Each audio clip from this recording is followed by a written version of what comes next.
Assalamualaikum warahmatullahi wabarakatuh.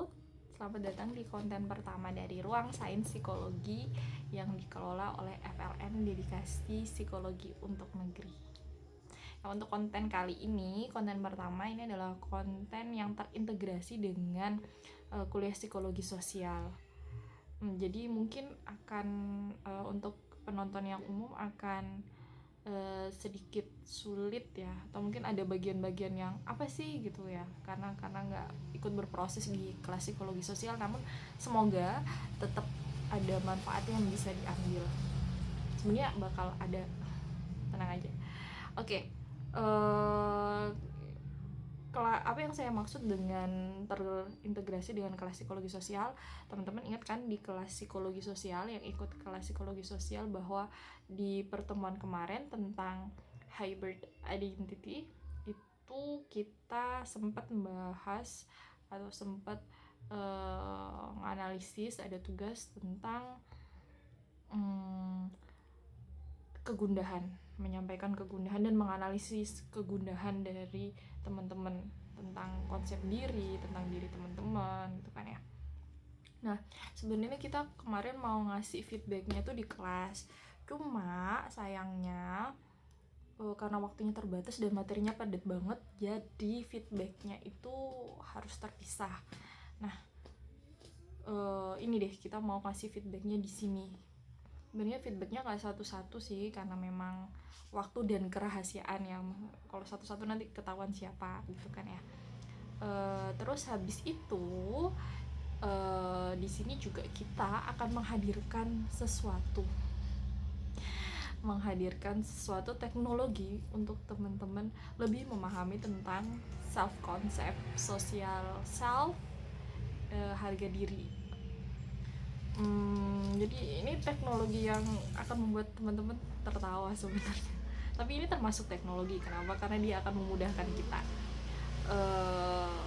Hadirnya teknologi ini sih karena saya dan Bapak di tim teaching itu berkomitmen untuk tahun ini kami ingin kelas psikologi sosial itu dapat menjangkau lebih banyak mahasiswa. Jadi kan biasanya dalam kelas itu kan sebagian besar nggak paham, cuma sebagian kecil yang paham. Nah, kalau ada selingan-selingan yang warna hitam, putih, berkaki 4 dan berekor itu, ini bonus ya untuk menambah kebahagiaan konten ini. Oke. Komitmen kami adalah untuk meningkatkan sebanyak mungkin teman-teman yang bisa paham terhadap materi-materi psikologi sosial.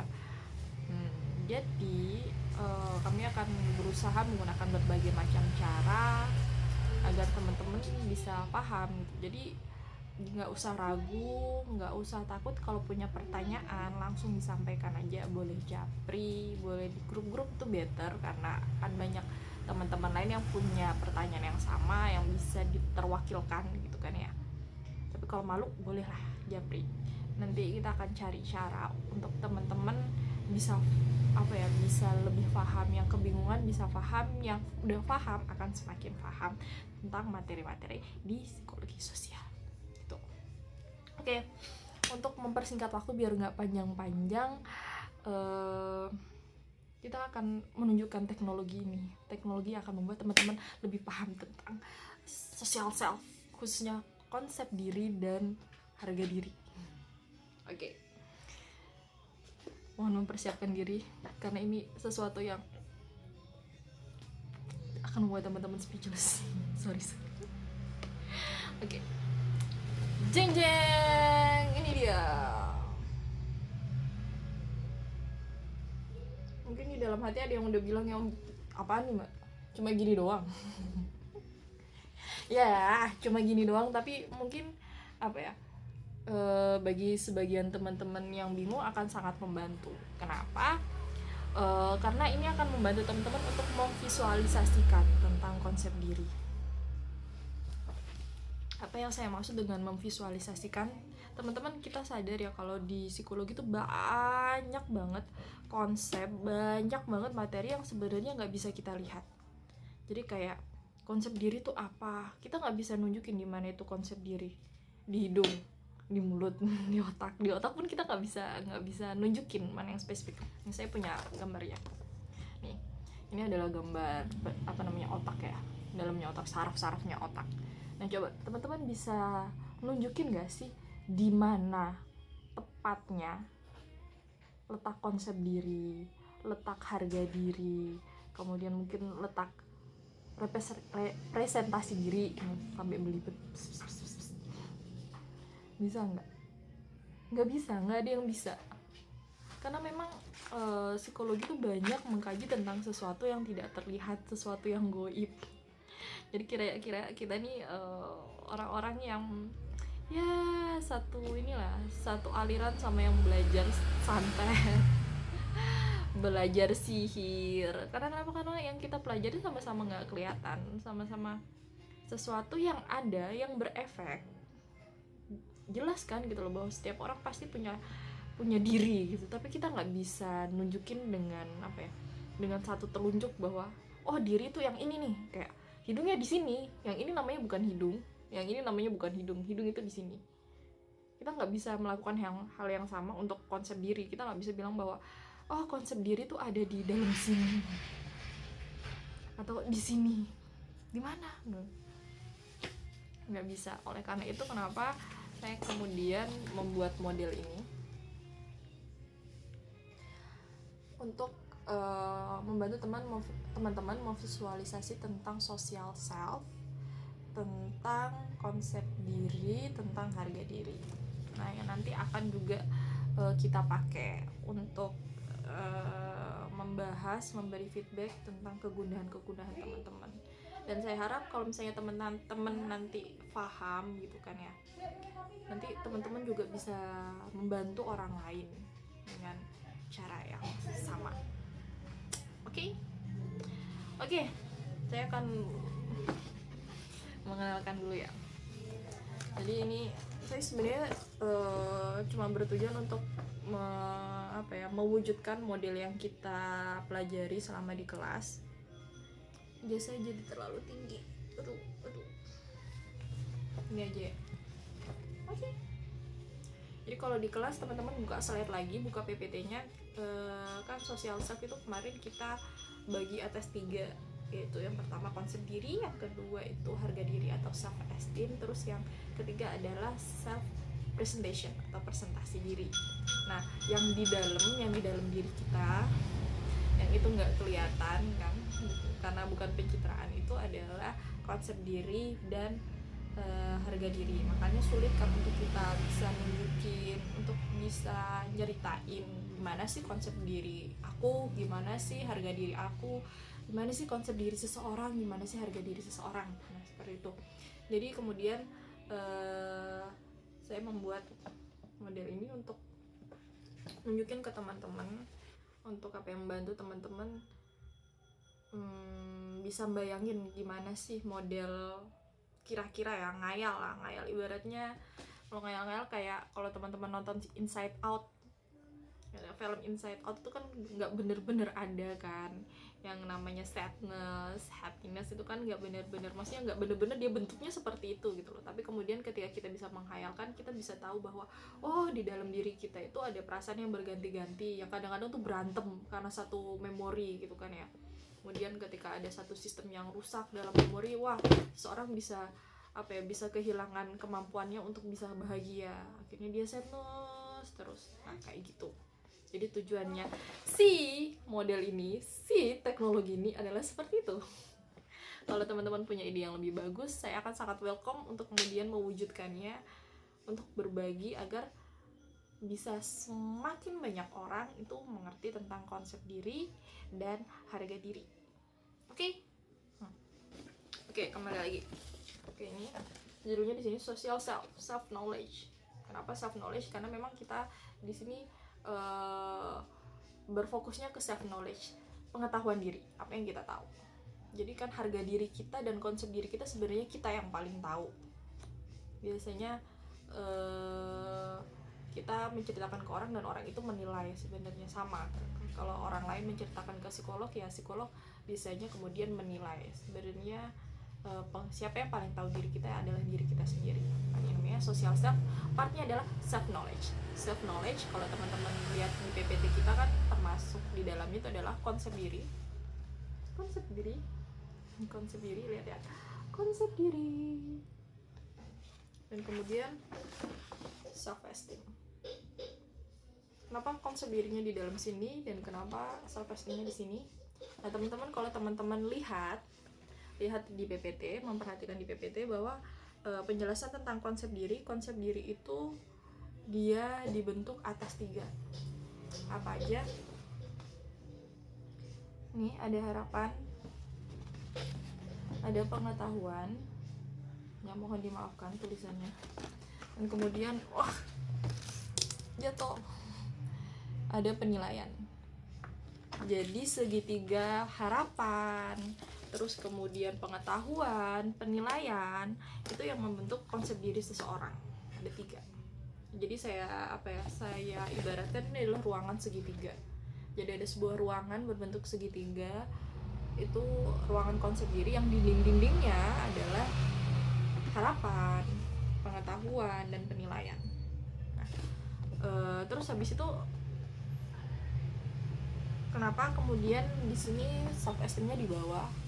Karena kalau teman-teman ya kembali lagi ke PPT, ke pembahasan kita di kelas bahwa self esteem itu dihasilkan oleh penilaian diri. Jadi di sini saya, kalau teman-teman bisa lihat,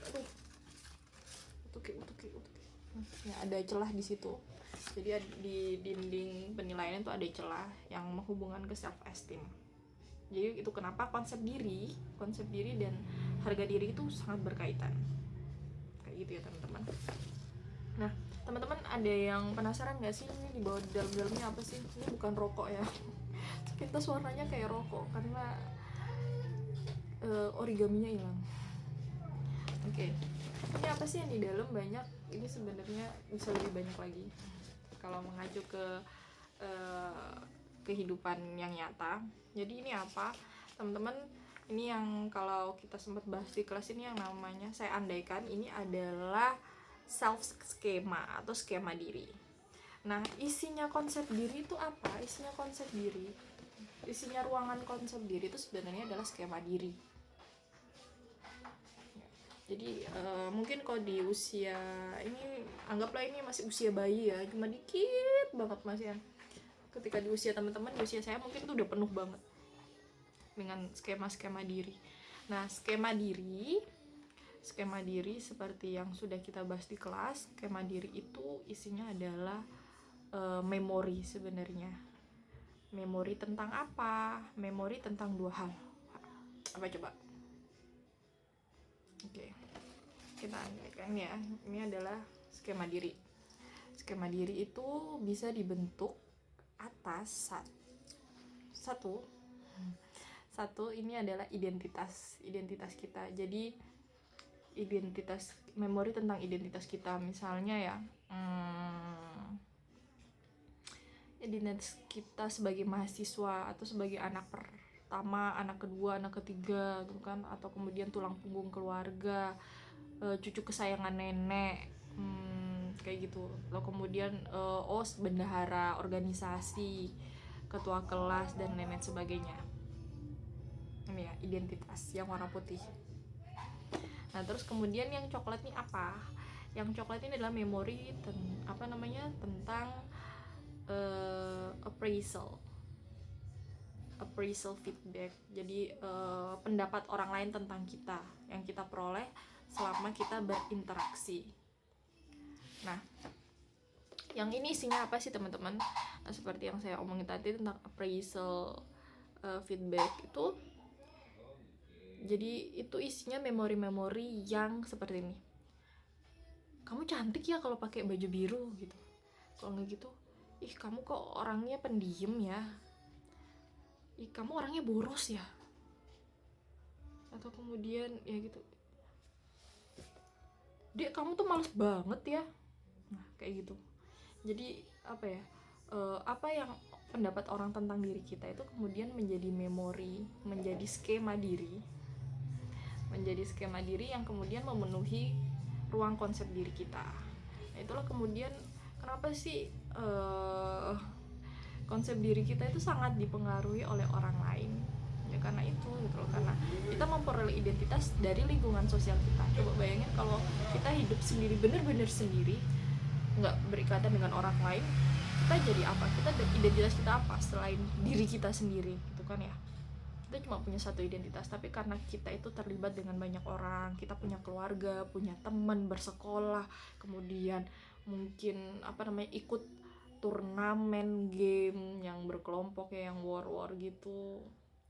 Nah, itu yang kemudian memberi kita identitas demi identitas tambahan, yang dia kemudian memenuhi ruang yang bernama konsep diri. Nah, jadi yang kecil-kecil ini yang namanya skema. Jadi teman-teman, kalau kita simpulkan, sebenarnya konsep diri itu isinya tentang memori tentang diri kita, memori yang bisa menjelaskan tentang siapa sih diri kita gitu kan. Oh, aku orangnya pemalu, oh aku nih anak pertama, oh aku ini cantik gitu kan, oh aku ini gemuk misalnya kayak gitu, atau ya aku ini orangnya pemarah misalnya seperti itu. Nah, itulah yang kemudian memenuhi ruang yang bernama konsep diri. Nah, habis itu di ruang konsep diri ini ada 3 dinding. 3 dinding ini ada 3 yang kalau kita andaikan anggaplah dia cermin, atau kemudian dia aplikasi yang kemudian merefleksikan memori-memori itu masuk apa sih. Memori-memori itu apakah masuk harapan, kemudian apakah memori-memori itu masuk sekedar pengetahuan, atau kemudian malah dia memberikan kita penilaian. Jadi mungkin misalnya di dinding harapan ya, di cermin harapan, kemudian ada memori yang direfleksikan yang menimbulkan harapan, seperti misalnya ada orang lain ngomong, ih suara kamu bagus gitu kan, terus kemudian kita jadi muncul harapan nih, mudah-mudahan saya nanti bisa jadi penyanyi kayak gitu. Atau kemudian ada memori tentang orang yang ngomongin bahwa ih kamu ternyata pinter ya gitu, terus kita akhirnya tahu, wah ternyata aku pinter ya di bidang ini gitu kan, kayak gitu. Terus misalnya untuk penilaian, untuk dinding penilaian ini yang akan mengantarkan ke self esteem, ketika ada itu tadi ya, ketika ada orang yang kemudian memberikan kita feedback, misalnya kita nembak orang gitu kan ya, terus habis itu dia nolak dengan alasan gini, maaf aku nggak bisa nerima kamu karena kamu orangnya bau misalnya kayak gitu. Nah, berarti kemudian kita akan mulai menilai diri kita negatif, oh saya bau makanya saya nggak disukain orang. Atau kemudian ada yang menerima perasaan kita, ya aku juga suka sama kamu udah lama soalnya kamu orangnya ganteng misalnya kayak gitu ya. Nah, kemudian kita tahu bahwa kita ganteng dan kita menilai itu positif gitu. Tapi ada juga misalnya, aku nggak bisa nerima perasaan kamu karena kamu terlalu baik buat aku. Wah kan, jadi kita tahu diri kita baik tapi kita nggak bisa menilai baik diri kita yang baik itu. Kenapa? Karena penilaian baik itu diikuti dengan perasaan atau respon feedback yang jelek gitu. Kayak gitu, sedih kan ya, sedih. Oke. Ya terus ya, karena penilaian ini kemudian penilaian skema diri yang penilaian bisa kemudian masuk di ruang self esteem atau harga diri.